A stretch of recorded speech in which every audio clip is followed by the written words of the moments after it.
Cement का compressive strength test, उसके बारे में थोड़ा सा जानेंगे हम। इसको जब करते हैं तो इसका प्रोसीजर मतलब मुख्य पॉइंट क्या क्या हैं जो एग्ज़ाम पॉइंट ऑफ व्यू से या आप generally as a civil engineer आपको पता होने ही चाहिए, वो पॉइंट इसमें डिस्कस करे हैं मैंने।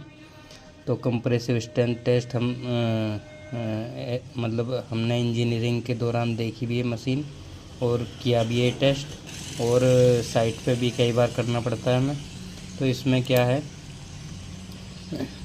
एक तो ये ध्यान रखने की चीज़ है, ratio of cement to sand. 1:3 के रेशियो में हम जो है सीमेंट और सैंड को लेते हैं।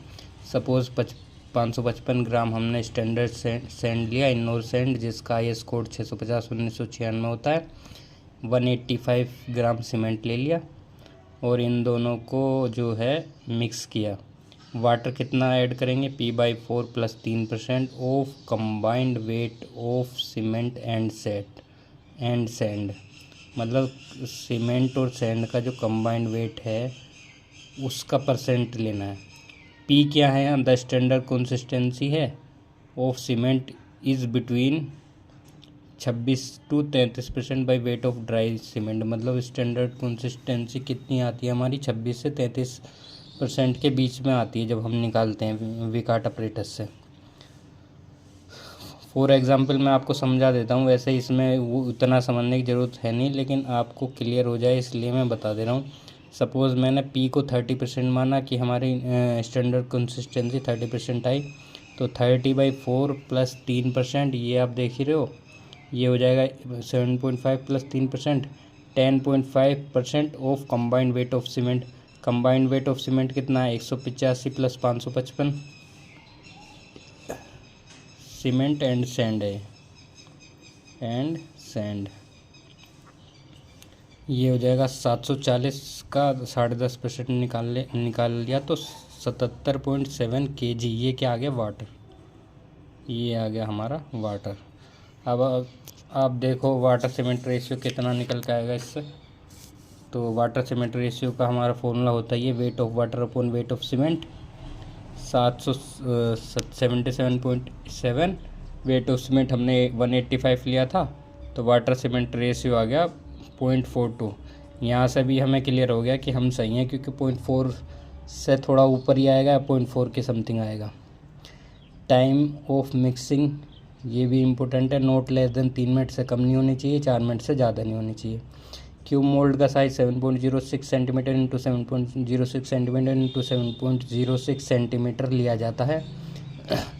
उसके बाद face area of cube 50 centimetre square होता है। अब इसमें मल्टीप्लाई करोगे तो 49 पॉइंट समथिंग आएगा, और जिसको 50 काउंट कर लेते हैं, 50 सेंटीमीटर स्क्वायर।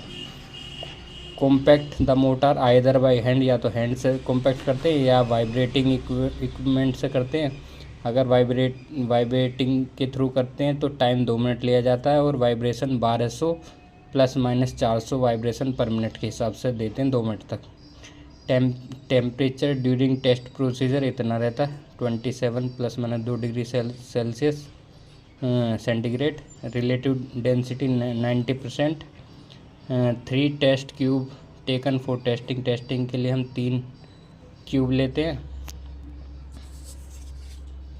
और compressive strength shall be the average of strength of 3 cube. मतलब जो कंप्रेसिव स्ट्रेंथ आती है हमारी, तीनों का एवरेज निकाल के जो आएगी वो कंप्रेसिव स्ट्रेंथ होती है।